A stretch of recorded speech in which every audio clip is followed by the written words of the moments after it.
Cerita ini fakta atau fiksi? Silakan putuskan sendiri.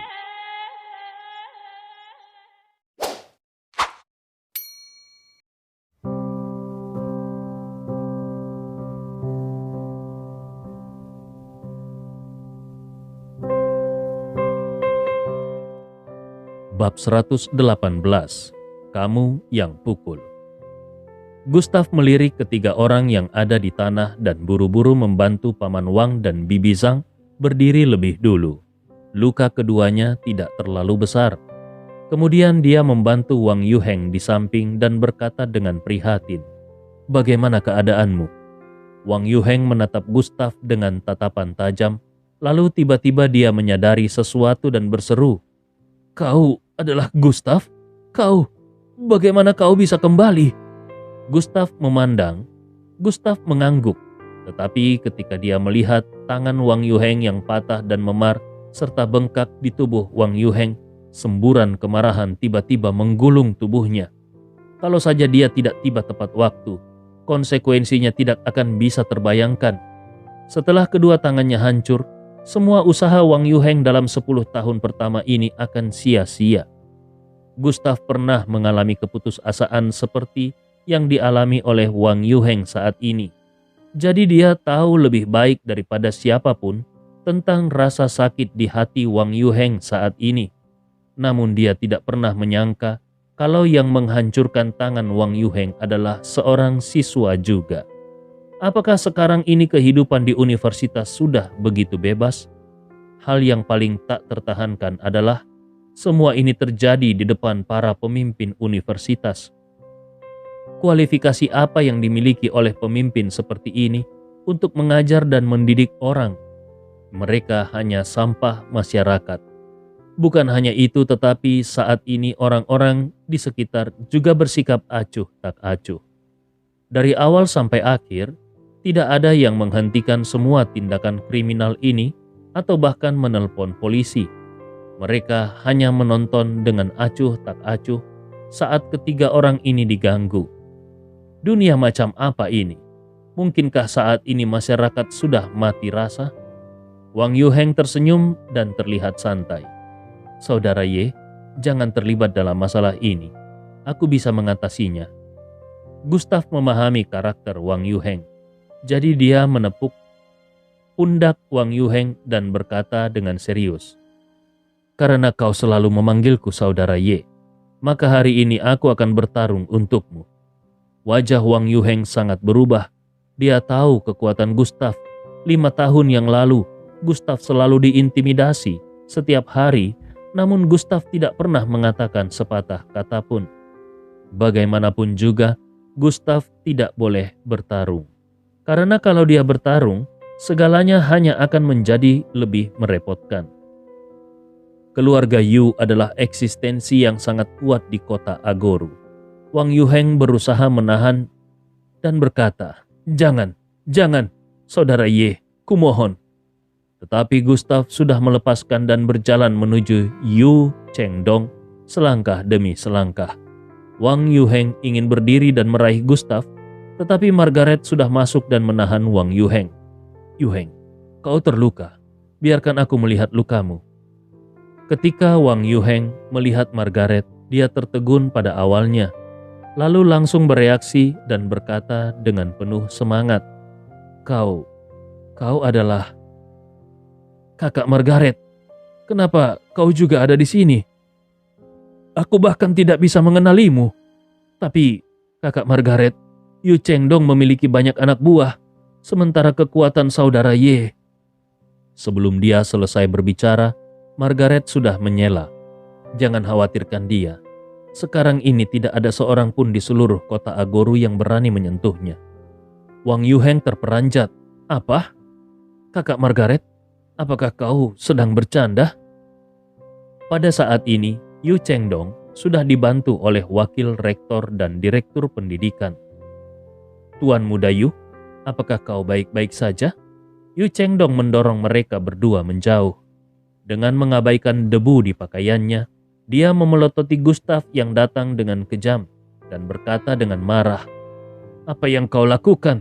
Kau berani menyentuhku?"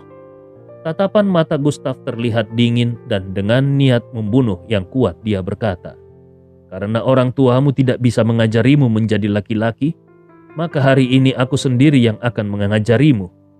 Yu Chengdong merasakan ada sesuatu yang salah, dan dengan terburu-buru dia berkata kepada kedua pria berambut jabrik yang ada di sampingnya, "Bantu aku mematahkan tangan dan kaki anak itu."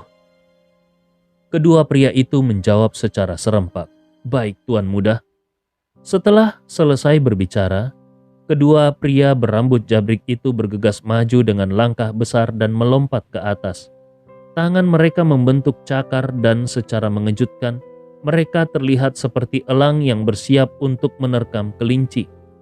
Postur mereka sangat mengesankan. Mata Yu Chengdong sedikit menyipit, dan dia memperhatikan senyum pemenang, dan dia memperlihatkan senyum pemenang. Itu karena dia tahu kalau kedua pria berambut jabrik ini adalah eksistensi dari seni bela diri kuno. Dan setelah mereka mengikutinya selama 2 atau 3 tahun, mereka hampir tidak pernah mengalami kekalahan. Jadi menurut Yu Chengdong, Gustav pasti akan jatuh ke tanah dan berlutut untuk memohon belas kasihan darinya. Gustav mencibir saat melihat kedua pria berambut jabrik itu datang. Gustav dengan acuh tak acuh mengulurkan tangannya dan langsung menggenggam pergelangan tangan mereka berdua. Sambil berkata, "Sampah seperti kalian memang benar-benar tidak berguna. Pergi sana." Wajah kedua pria itu berubah drastis karena mereka merasa seolah-olah tubuh mereka dibekukan oleh suatu kekuatan. Mereka tidak bisa bergerak sama sekali. Detik berikutnya Gustav tiba-tiba mengerahkan kekuatannya dan 10 jarinya seperti jarum baja yang langsung menancap ke pergelangan tangan kedua pria itu. Seketika darah pun menyembur keluar. Kedua pria berambut jabrik itu tersentak, dan sebelum mereka bisa berteriak, Gustav sudah melipat tangan kedua pria itu. Terdengar bunyi klik yang keras dan tulang terpenting dari lengan kedua pria itu langsung patah. Rasa sakit menghujam jantung kedua pria itu hingga mereka tidak bisa mengendalikan diri dan menjerit. Tapi semua ini belum berakhir. Tangan Gustav mengeluarkan ki yang kuat dan lengannya tiba-tiba berkontraksi. Kedua pria berambut jabrik itu tiba-tiba bertabrakan. Kekuatan tabrakan yang kuat langsung menyebabkan wajah kedua pria itu berdarah. Seteguk darah bahkan keluar dari mulut mereka. Gustav berkata kembali kepada mereka, "Seni bela diri tidak boleh digunakan untuk menggertak yang lemah."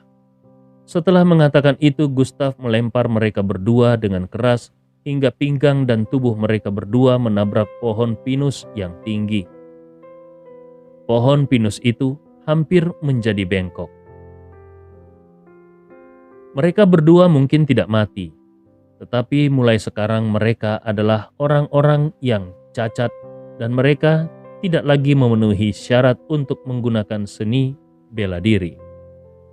Dari mulai saat Gustav mulai bergerak hingga kedua pria itu terlempar seperti lumpur, seluruh proses itu hanya membutuhkan waktu 5 detik.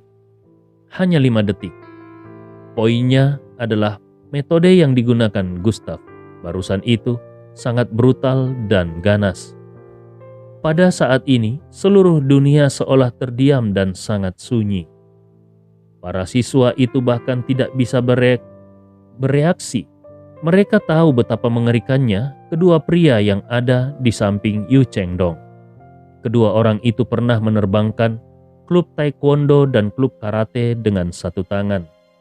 Tapi keberadaan yang begitu menakutkan seperti itu tidak bisa bertahan lebih dari 5 detik di depan pemuda itu. Mereka bahkan masih bisa dipukuli sampai kesakitan setengah mati. Wang Yuheng tertegun. Otaknya kosong. Apakah ini adalah Gustav Ye yang dia kenal? Gustav Ye yang dianggap sampah tak berguna oleh seluruh sekolah? Saat ini ada terlalu banyak petarung yang seperti mesin perang dan bergegas ke kerumunan. Untuk beberapa alasan, Api membakar hati Wang Yuheng. Darahnya mendidih dan dia juga ingin menjadi kuat. Tatapan dingin Gustaf jatuh pada Yu Chengdong dan dia berjalan ke arah Yu Chengdong selangkah demi selangkah. Wajah Yu Chengdong menjadi pucat. Dia sama sekali tidak menyangka kalau pria di depannya ini sangat mampu bertarung. Tadinya dia berpikir kalau pengawal terkuatnya akan mengalahkan Gustaf secara langsung. Namun yang terjadi justru pengawalnya yang tidak bisa bertahan lebih dari 5 detik. Pemandangan tiba-tiba itu seperti pukulan berat yang menghantam tubuhnya. Tanpa sadar Yu Chengdong mundur beberapa langkah dan dia bahkan mendorong wanita yang ada di pelukannya ke arah Gustaf. Gustaf melirik wanita itu dengan acuh tak acuh dan langsung memarahi wanita itu. "Enyahlah!" Gustaf menampar wanita itu dengan backhandnya hingga wanita itu terjatuh ke tanah dan sudut mulutnya dipenuhi dengan darah. Wanita itu memegang pipinya dan berseru, Kau benar-benar memukul seorang wanita?" Gustaf mencibir, "Percaya atau tidak, aku bahkan berani membunuh wanita." Mata wanita itu menyipit dan dia benar-benar ketakutan. Menilai dari perilaku Gustaf barusan, menurutnya Gustaf adalah pria yang bisa melakukan apa saja. Gustaf bertanya dengan nada dingin kepada wanita itu, "Aku hanya akan bertanya sekali kepadamu. Apakah benar kalau temanku sudah melecehkanmu? Kalau kau berani berbohong, aku akan mematahkan lehermu di tempat." Itu adalah sebuah ancaman yang terang-terangan. Wanita itu melirik Yu Chengdong dan menemukan kalau Yu Chengdong sudah menyusut ke belakang. Wanita itu sadar kalau dia sama sekali tidak bisa mengandalkan Yu Chengdong. Tanpa mempedulikan apapun, wanita itu buru-buru berlutut dan mengatakan yang sebenarnya. Tidak, bukan seperti itu. Yang sebenarnya terjadi adalah Tuan Muda Yu yang memintaku untuk memfitnah Wang Yuheng. Kebenaran pun terungkap. Gustaf kembali menampar tamparan ini langsung menampar wajah wanita itu kembali dan darah pun menyembur keluar dari sudut mulutnya. Wanita itu merasa pusing, seolah seluruh dunia sedang berputar untuknya. Tentu saja Gustaf tidak memukuli wanita, kecuali wanita murahan seperti ini.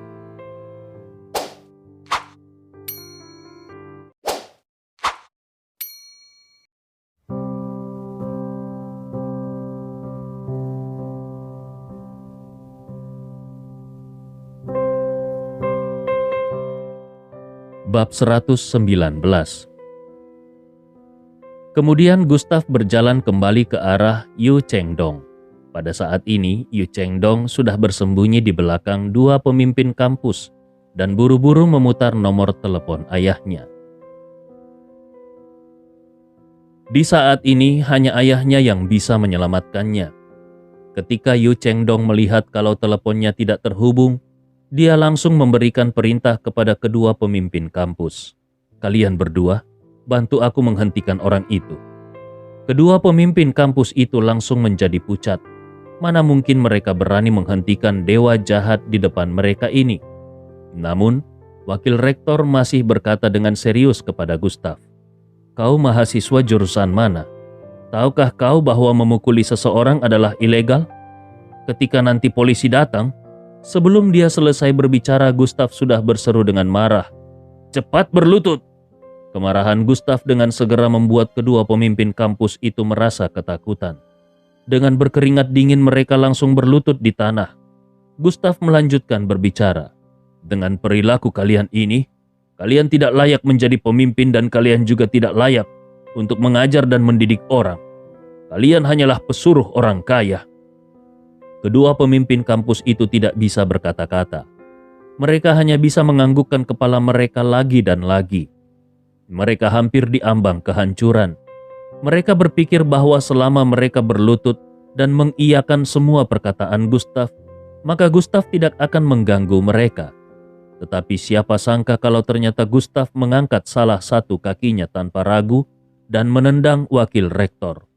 Tubuh wakil rektor berguling, seluruh badannya jatuh ke tanah dan dia memakan banyak tanah yang masuk ke mulutnya. Gustav membuka mulutnya dan berkata, "Tendangan ini adalah bayaran hutangmu kepada Bibi Zhang." Setelah melakukan hal itu, mata Gustav akhirnya tertuju pada sosok Yu Chengdong. Dia menatap Yu Chengdong dengan dingin seperti tatapan dewa kematian. Yu Chengdong duduk di tanah dengan ketakutan, tetapi segera ponselnya berdering. Terdengar suara yang agung di ujung lain telepon. "Chengdong, apa yang kau lakukan? Untuk apa kau menelponku selarut ini?" Yu Chengdong seolah telah mendapatkan kesempatan terbaik. Dengan buru-buru dia meraung penuh semangat. "Ayah, seseorang akan membunuhku."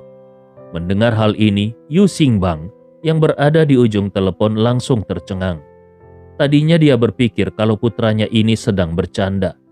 Tetapi ketika dia mendengar nada suara putranya, dia merasa kalau sepertinya ada sesuatu yang salah dan dia berkata dengan serius, "Apa yang terjadi? Siapa yang akan membunuhmu? Bukankah kau sedang berada di sekolah?" Yu Chengdong buru-buru menutup telepon dan melakukan panggilan video secara langsung. Hampir seketika panggilan itu langsung diterima oleh Yu Xinbang. Yu Chengdong berkata kembali kepada ayahnya, "Ayah, aku berada di kampus sekarang. Kau harus mengirim seseorang dengan cepat, karena kalau tidak, maka ayah hanya akan mendapati mayatku." Yu Chengdong memperhatikan Gustav semakin dekat dan dia merasa panik sampai titik ekstrim. Yu Xingbang melihat wajah pucat putranya melalui video dan dia benar-benar marah. Siapa yang begitu picik dan berani menyentuh putra Yu Xingbang? Yu Xingbang berkata, "Chengdong, berikan dia teleponmu. Aku akan berbicara dengannya. Aku ingin melihat siapa orang di Agoro ini yang berani menyentuh putraku." Yu Chengdong mengangguk dengan cepat. "Baik, ayah." Kemudian dia buru-buru mengangkat ponselnya dan menghadapkannya ke arah Gustav sambil berkata, "Cepat ke sini. Ayahku ingin berbicara denganmu. Ayahku adalah..." Namun sebelum dia selesai berbicara, Gustav sudah bergegas maju dengan langkah cepat dan menampar wajah Yu Chengdong dengan backhand-nya. Tamparan telapak tangan ini tidak memiliki ki sejati sedikit pun, tetapi tetap saja ini bukan sesuatu yang bisa ditanggung oleh orang biasa. Seluruh badan Yu Chengdong terpental 2 meter jauhnya. Sudut mulutnya bahkan mengeluarkan darah. Dia mengepalkan ponselnya erat-erat dan meraung, "Ayah, selamatkan aku. Suruh orang-orangmu datang dengan segera." Tetapi ketika dia menyapukan pandangannya ke arah ayahnya, dia menemukan kalau ayahnya tidak bergerak. Ekspresi wajah ayahnya menjadi jelek dan dengan gemetar mulut ayahnya menggumamkan sebuah nama, "Gustav Ye." Grup Xingbang, Yu Xingbang, adalah salah satu perusahaan yang secara terbuka memblokir grup Tianzheng, dan kuncinya adalah bahwa pagi ini Yu Xinbang ikut menyaksikan seluruh proses pembukaan grup Tianzheng. Yu Xinbang tidak akan pernah melupakan apa yang sudah dia lihat tadi pagi. Di belakang grup Tianzheng berdiri komite partai kota. Ada juga master duo dan ada juga militer serta keluarga teratas di provinsi Jiangnan. Keluarga Yu-nya hanya punya sedikit uang. Apa yang bisa dia andalkan untuk bertarung dengan kekuatan tertinggi semacam itu? Yu Chengdong bertanya dengan panik, "Ayah, ada apa denganmu?" Detik berikutnya raungan yang menghancurkan bumi terdengar dari ponsel. "Yu Chengdong, apakah kau sedang mencari kematian? Bagaimana bisa kau memprovokasi seseorang yang berasal dari grup Tianzheng? Apakah kau ingin membunuh ayahmu ini?" Segera setelah Yu Xinbang memperhatikan bahwa sosok Gustav muncul di layar, dia mengubah sikap kasarnya dan berkata dengan penuh semangat, "Tuan Ye, aku Yu Xinbang dari grup Xinbang." Namun sebelum dia selesai berbicara, Gustav sudah menginjak ponsel tersebut hingga layarnya retak. Satu-satunya andalan Yu Chengdong hancur seperti ini, dan dia juga baru menyadari kalau ayahnya sebenarnya menjilat pria yang ada di depannya ini. Bahkan karena pria ini, ayahnya tega untuk memarahinya di depan umum.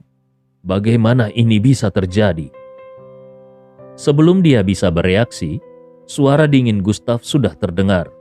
Apakah kau sangat suka mematahkan tangan dan kaki orang lain? Kalau begitu, mungkin kau harus mencobanya sendiri. Setelah kata-kata itu selesai diucapkan, Gustav langsung menginjak lengan Yu Chengdong dengan keras. Terdengar bunyi klik yang keras dan tulang lengan Yu Chengdong pun hancur. Yu Chengdong berteriak dengan panik. Dia ingin melawan tetapi dia menemukan bahwa ada kekuatan tak terlihat yang menguncinya. Segera setelah itu, terdengar bunyi klik lainnya dan lengan Yu Chengdong yang lainnya juga dipatahkan. Sebenarnya Gustav tidak suka menyiksa orang seperti ini, karena ini hanya akan membuang-buang waktunya. Tetapi hatinya terlalu marah. Seandainya tadi dia tidak datang, Wang Yuheng pasti akan lebih terluka lagi, dan itu akan menjadi lebih menyakitkan. Wang Yuheng adalah satu-satunya harapan Bibi Zhang dan Paman Wang. Kalau Wang Yuheng dihancurkan, itu akan menghantam seluruh keluarga Paman Wang dan Bibi Zhang. Seluruh lantai asrama putra bergema dengan jeritan yang menyedihkan, dan mata kedua pemimpin kampus yang ada di samping Yu Chengdong penuh dengan ketakutan. Mereka bisa merasakan perubahan sikap Yu Xingbang barusan, dan mereka tahu betul bahwa pria di depan mereka ini sangat tidak bermoral dan latar belakangnya benar-benar menakutkan. Tapi sepertinya di dalam informasi pendaftaran kampus sama sekali tidak ada informasi pria sebesar itu.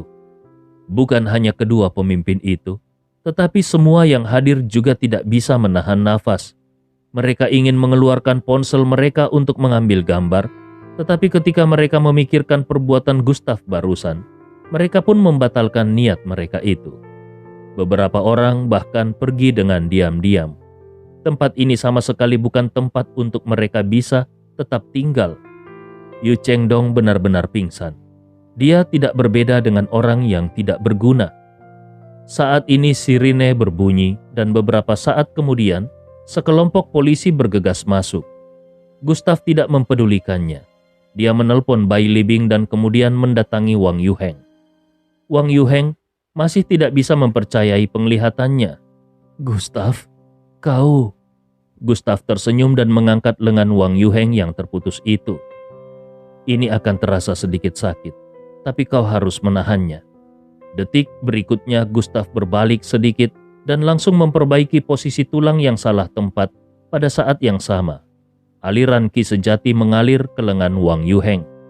Kehangatan menyelimuti area lengan Wang Yuheng yang terluka, sehingga rasa sakitnya sangat berkurang. Wang Yuheng bahkan menemukan kalau tangannya memiliki sedikit sensasi.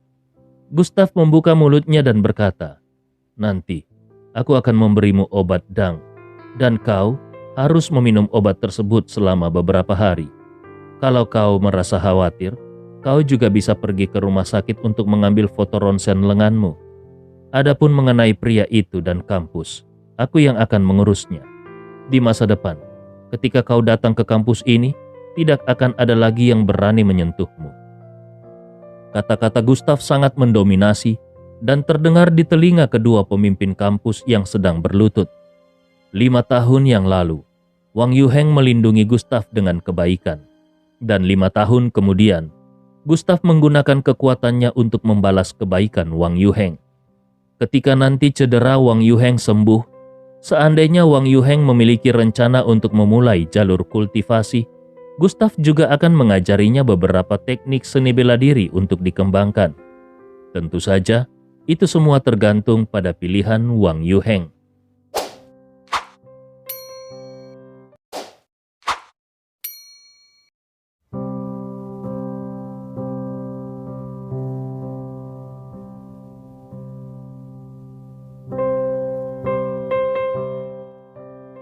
Bab 120. Villa keluarga Ye di Agoru terang benderang. Chen Baoguo melihat semua informasi Gustav yang ada di tangannya dan alisnya berkerut. Orang ini sebenarnya adalah putra Tianzeng Ye, tapi keluarga Ye hanyalah sebuah keluarga kecil di kota Agoru. Bagaimana bisa karakter seperti itu lahir dari keluarga Ye? Lelaki yang ada di samping juga ikut berbicara. "Tuan, Keluarga Ye telah dihancurkan, jadi tidak ada yang perlu ditakutkan. Satu-satunya yang menjadi masalah sekarang adalah kekuatan yang ada di belakang grup Tianzeng sangat kuat. Kita mungkin bisa mengabaikan komite partai kota, tuan duo dan militer, tapi kita tidak bisa mengabaikan keluarga Zhou. Sikap mereka sangat jelas, yaitu untuk melindungi anak itu. Jadi kalau kita membunuh anak itu, pasti akan ada masalah, dan Biro Keamanan Nasional juga pasti akan memihak anak itu. Mata Chen Baoguo terlihat dingin. Memangnya kenapa kalau keluarga Zhou dan Biro Keamanan Nasional memihak anak itu? Anak itu sudah membunuh keluarga Chen-ku. Jadi balas dendamku juga bisa dibenarkan. Bukan hanya itu, bukankah anak itu sangat peduli dengan dua wanita yang ada di sampingnya? Kalau begitu, aku akan mengambil mereka berdua dengan tanganku sendiri dan membunuh mereka di depan anak itu. Aku akan membuat anak itu mengalami keputusasaan. Ming Lao melihat kalau Chen Baoguo telah terbawa oleh emosi. Dia menundukkan kepalanya sambil memikirkan sesuatu. Lalu dia buru-buru mengingatkan, "Tuan, aku punya cara lain. Kita bukan hanya bisa membunuh anak itu di depan semua orang, tetapi kita juga bisa membuat Badan Keamanan Nasional dan keluarga Zhou menjadi tidak berdaya." Alis Chen Baoguo berkerut. Apa caranya? Ming Lao berkata, "Karena Gustav adalah seorang seniman bela diri kuno, maka sebaiknya kita menggunakan pertarungan hidup dan mati untuk memaksanya pergi ke panggung pertarungan seni bela diri. Di dalam pertarungan seni bela diri, hidup dan mati memiliki takdirnya masing-masing, dan tidak ada yang bisa menghentikannya. Dengan kekuatan yang Tuan miliki, akan mudah bagi Tuan untuk membunuhnya." Mata Chen Baoguo berbinar, tetapi kemudian dia memikirkan sesuatu dan berkata, "Kekuatanku memang cukup untuk menghancurkan anak itu. Tapi kalau dia memiliki sedikit otak, dia pasti tidak akan mau menerima tantangan seperti itu." Ming Lao tersenyum. Anak itu tidak memiliki hak untuk memilih. Kalau Tuan mengancam dengan menggunakan wanita yang ada di sebelahnya sebagai sandera, apakah menurutmu dia akan berani tidak setuju? Mata Chen Baoguo sedikit menyipit. Meskipun perilaku semacam ini agak tercela, tetapi dalam menghadapi dendam di hatinya, ini sama sekali bukan apa-apa. Pada saat ini sebuah suara dengan keagungan tiba-tiba terdengar. "Apakah kalian tidak memperhitungkanku untuk berurusan dengan Gustav?" Mendengar suara ini, ekspresi wajah Chen Baoguo sedikit berubah.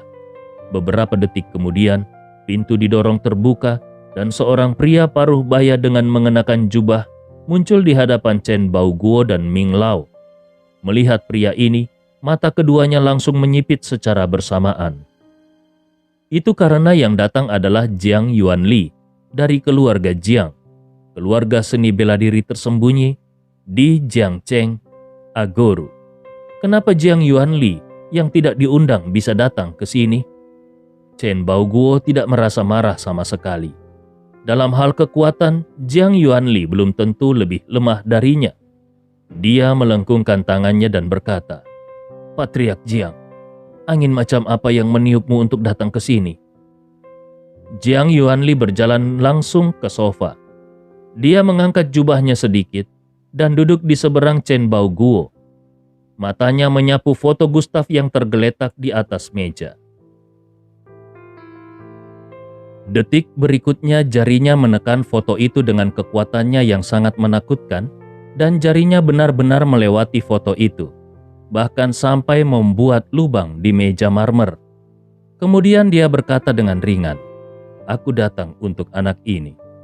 Jiang Yuanli telah menggunakan hampir semua kekuatannya dalam beberapa hari terakhir ini. Meskipun data dari semua pemantauan kamera CCTV telah dihapus, namun dia masih bisa menemukan kalau pembunuh yang ada di balik pembunuhan putranya adalah Gustav. Dan bukan hanya itu, ketika dia menyelidiki secara tidak sengaja, dia menemukan kalau kekuatan lain juga sedang menyelidiki binatang kecil ini. Dan kekuatan itu adalah Chen Baoguo, Grandmaster yang baru saja kembali dari keluarga Chen. Setelah beberapa penyelidikan, dia menemukan kalau Chen Baoguo bahkan lebih buruk darinya. Bukan hanya putra Chen Baoguo yang meninggal, tetapi bahkan cucunya pun meninggal. Sementara kekuatan yang berdiri di belakang Gustav juga tidak bisa diremehkan. Bahkan kalaupun keluarga Jiangnya adalah keluarga seni bela diri, dia masih merasa takut pada keluarga Zhou dan Biro Keamanan Nasional. Jadi kali ini dia datang untuk mencari sekutu. Chen Baoguo melirik jejak meja marmer. Matanya menunjukkan jejak kilatan saat dia bertanya, apakah Patriark Jiang juga memiliki dendam terhadap anak itu? Jiang Yuanli mendengus dingin. Dendamku atas kematian putraku tidak bisa dihapuskan begitu saja. Mendengar ini, Chen Baoguo tertegun, dan kemudian dia segera menamparkan telapak tangannya di atas meja sambil berkata, "Oke, kalau begitu, mulai hari ini dan seterusnya, keluarga Chen dan keluarga Jiang adalah sekutu." Jiang Yuanli mengangguk. Ini adalah hasil yang dia inginkan. Kemudian dia melanjutkan berkata, "Ngomong-ngomong, aku baru saja mendengar kalau kau akan mengeluarkan surat pertarungan dan membuat anak itu pergi ke kampung, ke panggung pertarungan." Chen Baoguo berkata dengan muram, "Itu benar. Itu adalah satu-satunya cara saat ini. Kalaupun kita membunuh anak itu secara diam-diam, Biro Keamanan Nasional dan keluarga Zhou pasti akan mengetahuinya. Bukankah lebih menarik untuk membunuhnya secara terbuka dan jujur?" Mata Jiang Yuanli bersinar dengan sedikit niat membunuh pada saat dia berkata, "Aku memiliki rencana yang lebih optimal. Aku sudah menyelidiki dan mengetahui kalau saat ini Gustav tinggal di apartemen metropolis. Ada 2 orang gadis yang juga tinggal dengannya. Mereka pasti merupakan orang kepercayaan Gustav.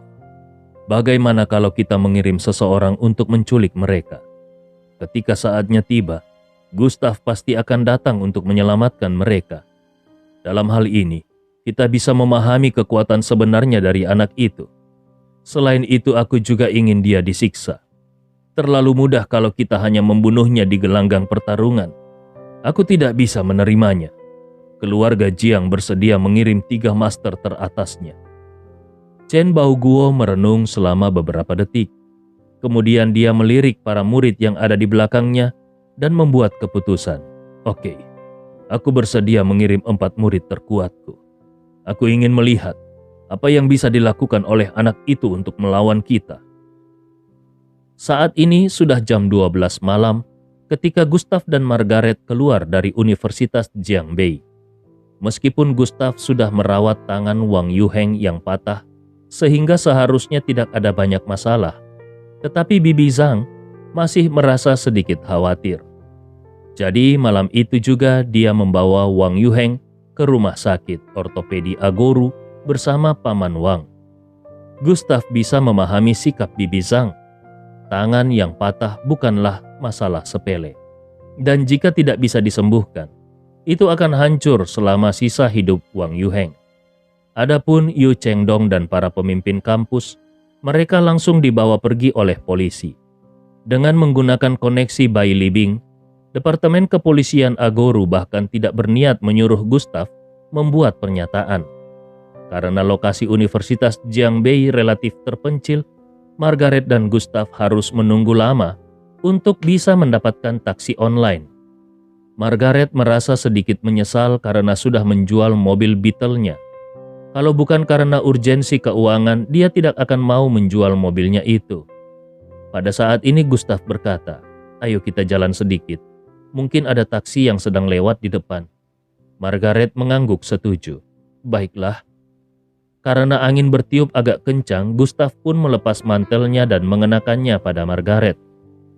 Setelah beberapa saat, Margaret tiba-tiba berbicara, "Gustav, 5 tahun telah berlalu, tapi kenapa aku merasa kalau sekarang kau sangat berbeda? Seolah-olah kau sudah berubah menjadi orang lain. Terkadang aku sama sekali tidak bisa memahami karakter dan metodemu. Seperti tadi saat kau memutar pintu besi, itu terlalu sulit untuk dipercaya."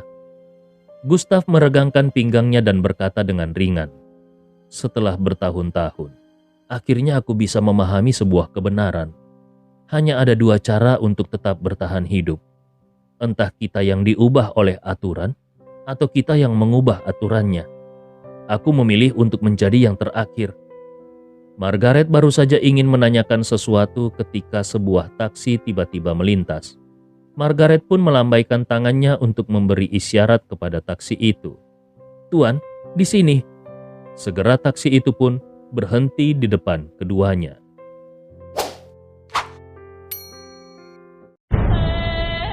Cerita ini fakta atau fiksi? Silakan putuskan sendiri.